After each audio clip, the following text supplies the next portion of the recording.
เพชรเกษมเนาะผมกำลังจะมุ่งหน้าไปทำงานนะครับผมทำงานนะเช้าอากาศเย็นมากนะบรรยากาศถนนก็ราบรื่นนะครับไม่มีรถติดอะไรเลยอากาศดีเหลือเกินนะครับเหมาะกับการที่เราจะไปออกทริปเที่ยวนะช่วงนี้ไปไหนก็ได้นะครับเป็นพ่อมือใหม่เลยเองกันเลย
เรื่อยๆนะ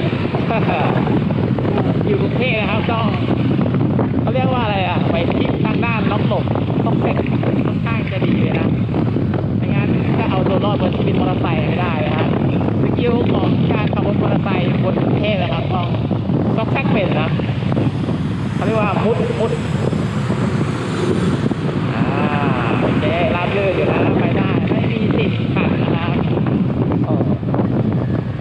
นี่ก็ BTS บางว่านะข้างหน้าผมเนี่ยนี่เราจะเลี้ยวซ้ายนะครับเลี้ยวซ้ายโอ้ย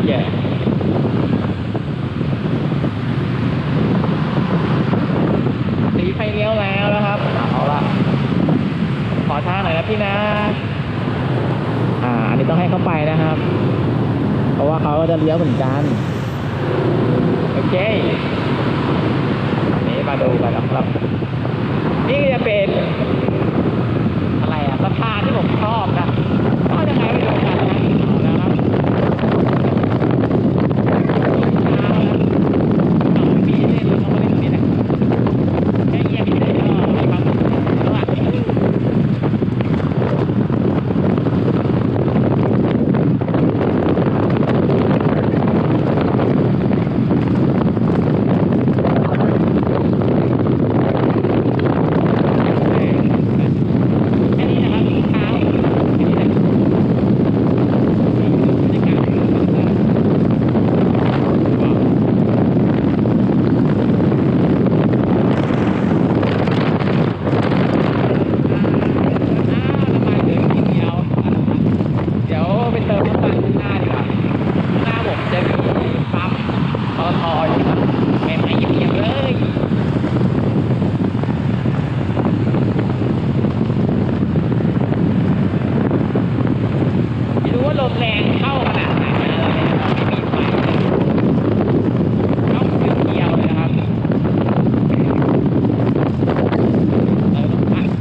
เงียบช่วงนี้ก็ช่วงนี้ไม่รู้ว่าตามเขานะการทำงานของผมนะฮะเป็นยังไงนะได้เวลาซอกแซกอีกแล้วนะครับโอ้เย่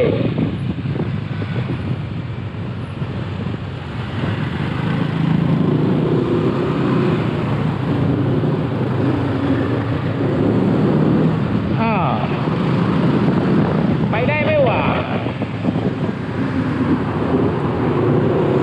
ครับครับครับโอ้โหครับเข้ามาเลี้ยวขวาว่ารถอยู่ไปเข้าข้างหน้าดีกว่านะนี่เข้านี้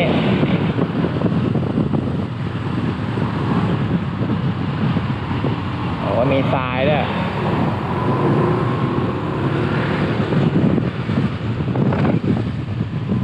เฮ้ยไปได้อยู่โอ้ต้องระวังนี่ฮะคนกระจกเขาโล่งๆนะครับตายแล้ว